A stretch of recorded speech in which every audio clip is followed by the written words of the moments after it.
Wasn't that fun? Let's try something else.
Bonjour et bienvenue dans un nouveau tutoriel pour FunkyEmu. Donc aujourd'hui moi je vais vous apprendre à implanter une map dans son serveur, donc en reprenant un peu les tutoriels de Galet et Kamikaze. D'ailleurs je les remercie. Donc déjà on va se pencher sur le téléchargement de la map. Donc on va prendre la map de EB 1, 2, 3, 4, 5. Donc en l'occurrence cette map a eu plusieurs problèmes. Enfin, moi personnellement j'ai eu plusieurs problèmes à l'implanter, donc j'ai dû un peu chercher par moi-même grâce au tuto de Kamikaze et de Galet, plus un peu de connaissances personnelles. Donc moi je vais vous apprendre vraiment en reprenant le tutoriel de Galet et en reprenant le tutoriel de Kamikaze comment implanter une map donc complètement avec de la pratique sur son dédié. Donc on va d'abord télécharger le lien, donc moi je l'ai téléchargé ici, donc en l'occurrence chez moi elle est ici, donc voilà. Donc cette map, il va falloir l'implanter d'abord sur le serveur et puis sur le client pour pouvoir se TP dessus.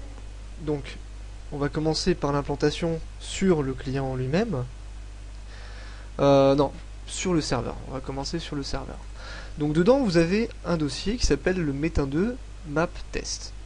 Donc en l'occurrence pour chaque map différente ça sera la même chose. Donc vous aurez un dossier et dedans il y aura npc, regen, setting et towns et serveur ATR.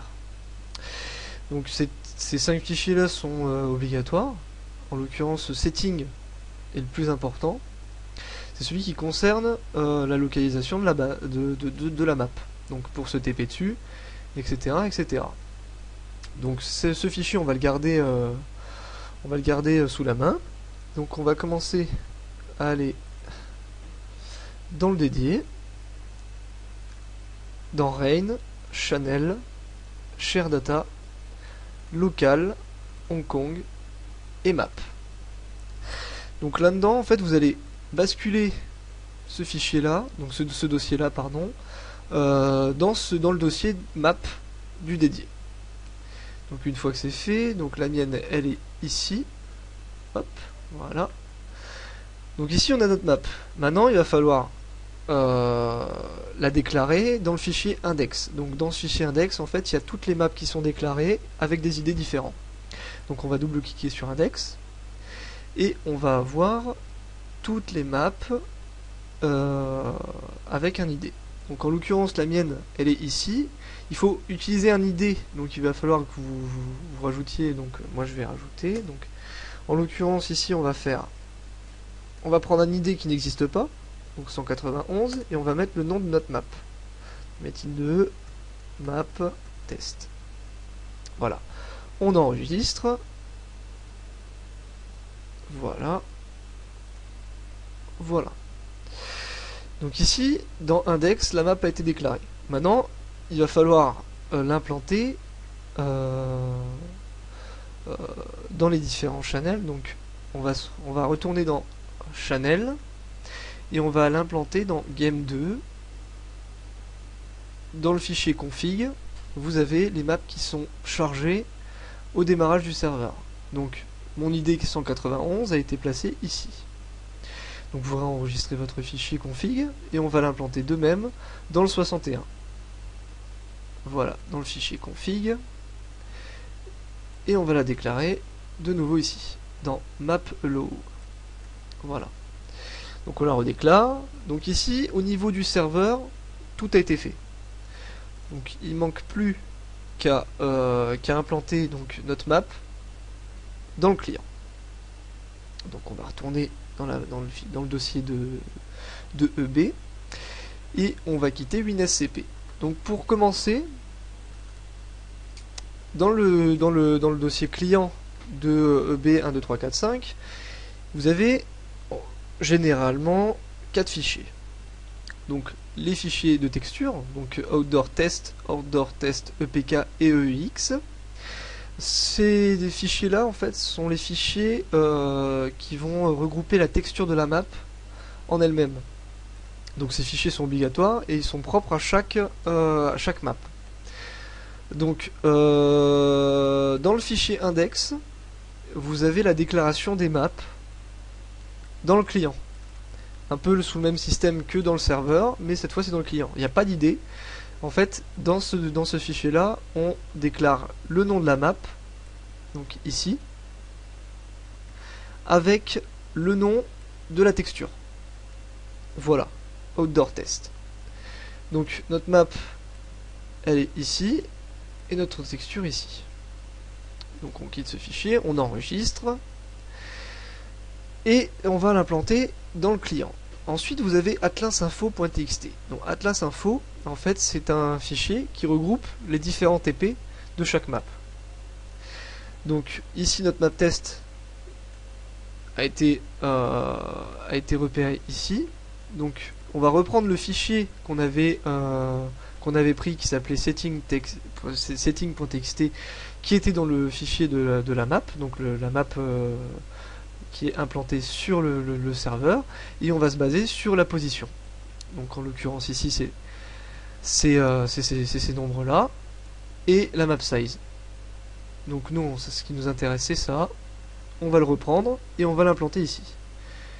Donc on met le nom de la map, on met la base de position et on met la map size. Voilà, donc notre map index atlas info a été fait. Il ne nous reste plus qu'à l'implanter dans le client. Donc pour Atlas Info, il suffit de dépacker avec l'outil de Moustique.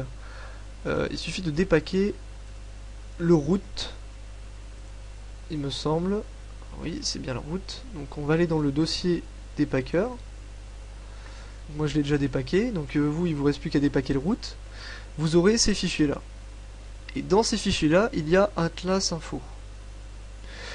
Donc, alors, vous avez deux possibilités. Ou vous faites un copier-coller de cette partie-là, ou alors, vous prenez la partie du client qui est dans le dossier de B1, 2, 3, 4, 5, et vous faites un copier-coller. Bon, le mieux c'est d'ouvrir l'Atlas Info de B, et de le mettre dans notre Atlas Info, donc l'Atlas Info que vous voulez avoir sur votre dédié.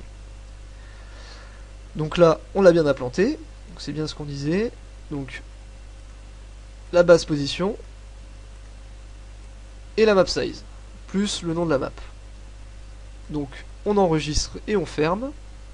Dans le dossier moustique, donc dépacker, on va repacker le root. Donc on le repack normalement. Hein. On repack, bam. Et on a root.epk et root.eix qu'on va vouloir mettre dans, donc ça ces deux fichiers là sont à mettre dans le dossier pack du client.